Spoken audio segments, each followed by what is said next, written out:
मद्यपान स्वास्थ्य प्रति क्षतिकारक यह समस्ते जानिथिले मध्य मद्यपान करने पछघुंचा देउना।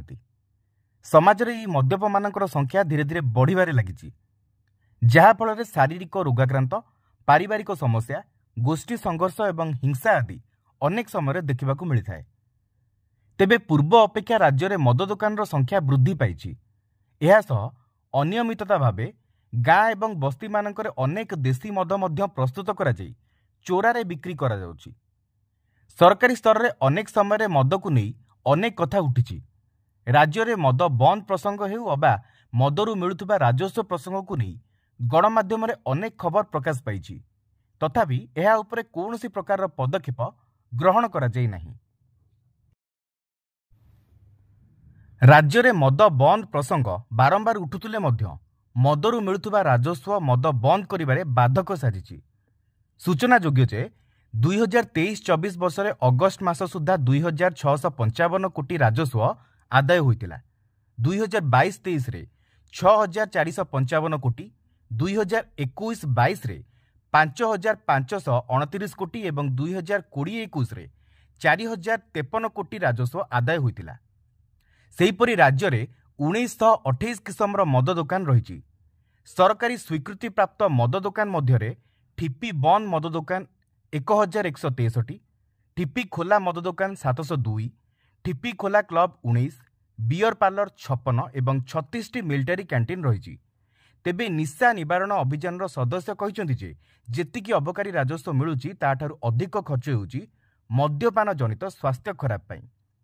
अन्य पक्षरे देखिबाकू गले गुजरात एवं बिहार भली राज्य में मद बैन करा जायछि। आउ सेही तालिका रे ओडिशा ना जोड़िबाकू अनेक समय चेष्टा मध्य होईछि। एबे प्रश्न उठुछि जे जदि सरकार मद बंद कटकणा लागू करती तेबे राजस्व यथेष्ट ह्रास पाइब। अबकारी सूत्ररू राज्य राजकोष को सर्वाधिक राजस्व आसीथाए, जहाँकि राज्यर आर्थिक परिचालन रे मुख्य भूमिका नहीं थाए। एणु मद बंद हेले राज्य आर्थिक संकटर सम्मुखीन हेब बोली अनेक लोक जुक्ति बाढ़ी पारती, किंतु सेमानंकर एही जुक्ति निराधार अटे। कौन गोटे देश किंबा राज्यर राजस्व मुख्य उत्स केवल मद, गंजेई एवं अन्यान्य निशा सामग्री होता है कि एवं एहार बिना कौनसी अन्य उत्स होई न थाई पारे?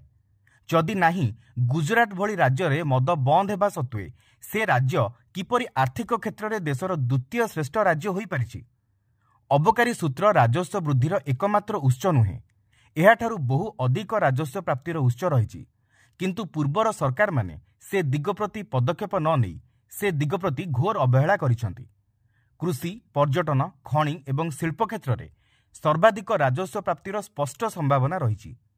खनिज क्षेत्र में ओडिशा हेउची देशर द्वितीय संपन्न राज्य, किंतु अनेक समय यही सबु क्षेत्र में दुर्नीति जोगु राज्य सठिक राजस्व पाइपारे नहीं।